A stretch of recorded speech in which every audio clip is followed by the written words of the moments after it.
మన ఆయుర్వేదం ఏం చెప్తుంది అని అంటే మన శరీరాలు ఏవైతే ఉన్నాయో అవి 3 గుణాలు అంటే 3 రకాల శరీరాలు ఉన్నాయండి.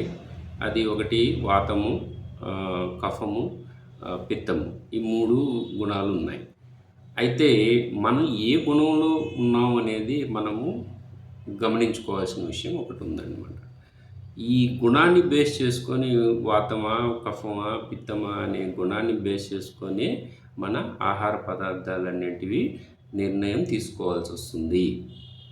అంతేగాని ఈ 3 గుణాలు ఉన్న ముగ్గురు మనుషులు ఎవరైతే ఉన్నారో వాళ్ళు ఒకే పదార్థం తిన్నారు అనంటే ఆ ముగ్గురికి డిఫరెంట్‌గా రియాక్షన్ వస్తుందండి.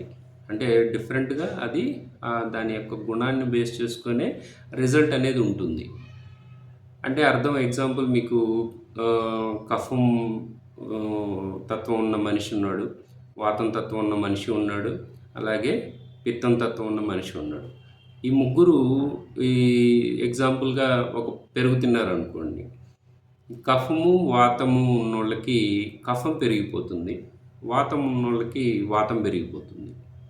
అదే పిత్తం ఉన్నోళ్ళకి అంటే వేడి బాడీ. ఆళ్ళకి వాళ్ళకి బానే ఉంటుంది. అంటే అర్థం ఏంటి? అన్ని శరీరాలు ఒకే రకమైన పదార్థాలు తీసుకుంటే ఖచ్చితంగా ఇబ్బంది పడేదానికి అవకాశం ఉంది. రెండోది మనకి సీజన్స్ ఉన్నాయి. వానాకాలం ఉంది, శీతాకాలం ఉంది, ఎండాకాలం ఉంది. బేసిక్‌గా అంటే ర 3 రకాలుగా ఉంటాయి. దాంట్లో మరలా రోజులో తీసుకుంటే మార్నింగ్ ఒక టెంపరేచర్ ఉంటుంది, మధ్యాహ్నం ఒక టెంపరేచర్ ఉంటుంది, ఈవినింగ్ ఒక టెంపరేచర్ ఉంటుంది, నైట్‌కొచ్చేసరికి ఇంకో టెంపరేచర్ ఉంటుంది. సో, ఈ టెంపరేచర్‌లు బేస్ చేసుకొని గూడా మనం ఆహార పదార్థాలు తీసుకోవాల్సొస్తుంది.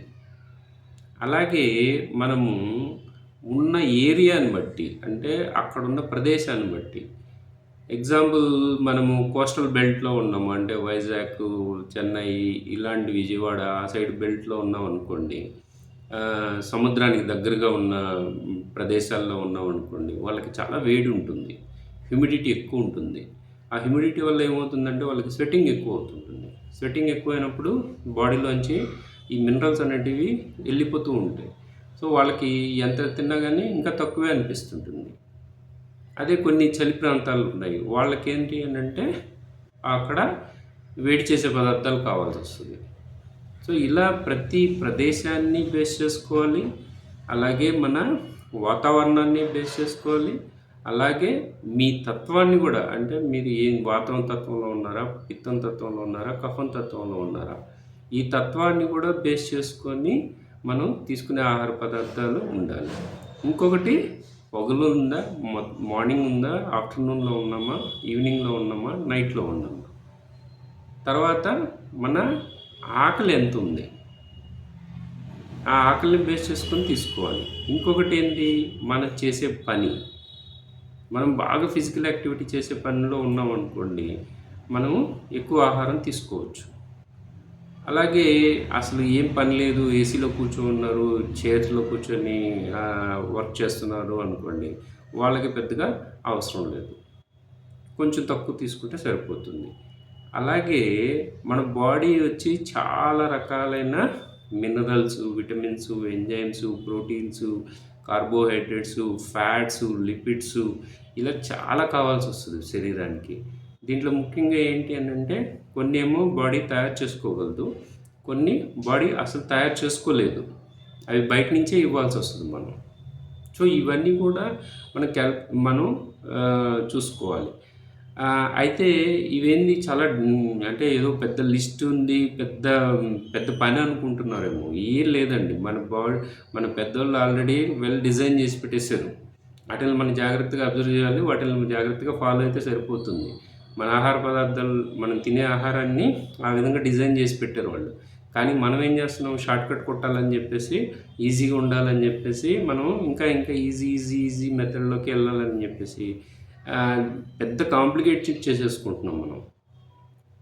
ఎగ్జాంపుల్ మీరు పొద్దున్న లేసి అరగలేదని జీలకర్ర నీళ్ళు తాగుతారు, జీలకర్ర కషాయం తాగుతారు, వాము కషాయం తాగుతారు, లేదా అల్లం కషాయం తాగుతారు, లేదా మెడిసిన్ తీసుకునే పనైతే మెడిసిన్ తీసుకుంటుంటారు. ఇలా విడివిడిగా ఒక్కొక్క కషాయాలు తాగాల్సిన పని లేదు మనకి. శుభ్రంగా రసం అనే పదార్థం తయారు చేయబడింది. దాంట్లో ఏం చేస్తాం మనం జీలకర్ర ఏస్తాము, మళ్ళా కొంచెం మిరియాలేస్తాం, మెంతులేస్తాం, ధనియాలేస్తాం, టమాటా ఏస్తాం, చింతపండేస్తాం, పచ్చిమిర్చి ఇలా మొత్తం అన్ని కాంపోనెంట్స్ అందులో వచ్చేస్తాయి. సో, మనకి డైజెషన్ ప్రాబ్లమ్ అనేది ఉండదు.